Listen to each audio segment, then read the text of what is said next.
Sleeping Beauty, Germany. A long time ago there lived a king and a queen who said every day, if only we had a child. But for a long time they had none. It was once as the queen was bathing that a frog came up and into the water onto the land and said to her, "You shall be fulfilled. Before a year has passed you shall bring a daughter into the world." The frog's words came true, and the queen had a little daughter who was so beautiful that the king could not resist and had to throw a huge party for all of the kingdom to see.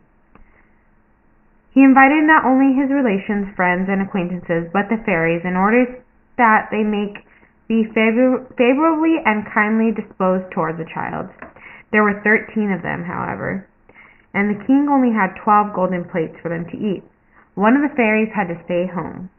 The feast was held with all the splendor, and when it came to an end, one of the fairies all presented the child with the magic gift. One gave her virtue, and the other gave her beauty, the third gave her wishes, and so on, with everything in the world that she could wish for. When the 11 of the fairies had say their 13 suddenly appeared.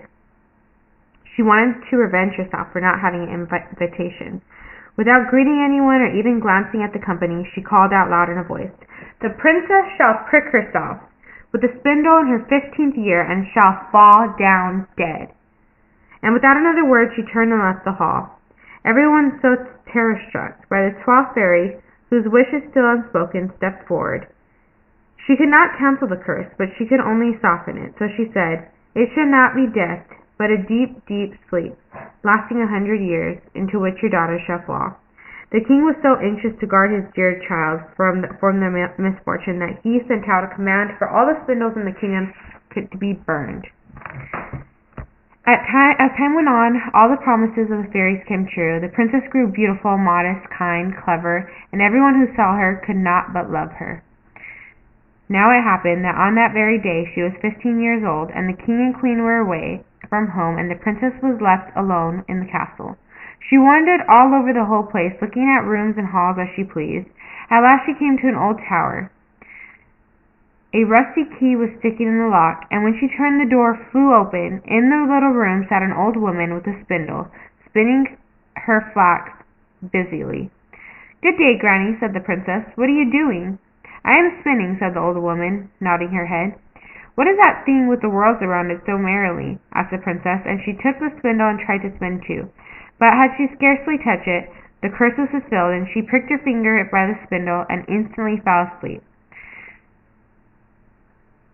and lay in a deep sleep which spread all over the castle. The king and queen, who had just come home, had stepped into the hall and went to sleep, all of their counters with them.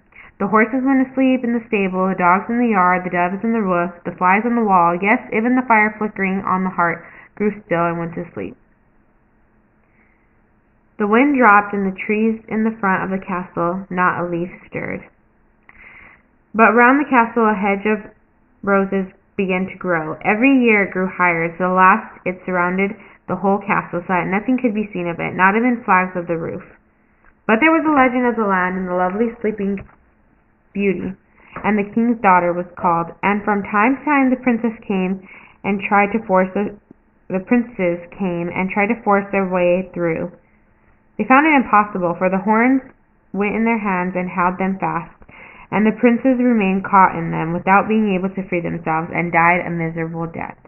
After many years many princes came in the country, and they heard an old man tell the castle which stood behind them, in which a beautiful maiden called Bearer Rose had been asleep for the last 100 years, and her slept with the king and all their queen and all the courtiers.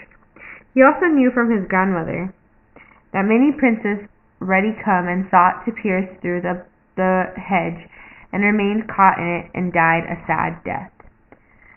Then the young prince said, "I am not afraid. I am determined to look upon the lovely Bearer Rose." The good man did all that in his power to dissuade him, but the prince would not listen to his words. Now, however, the 100 years had just ended, and the day had come where Bearer Rose was to wake up again.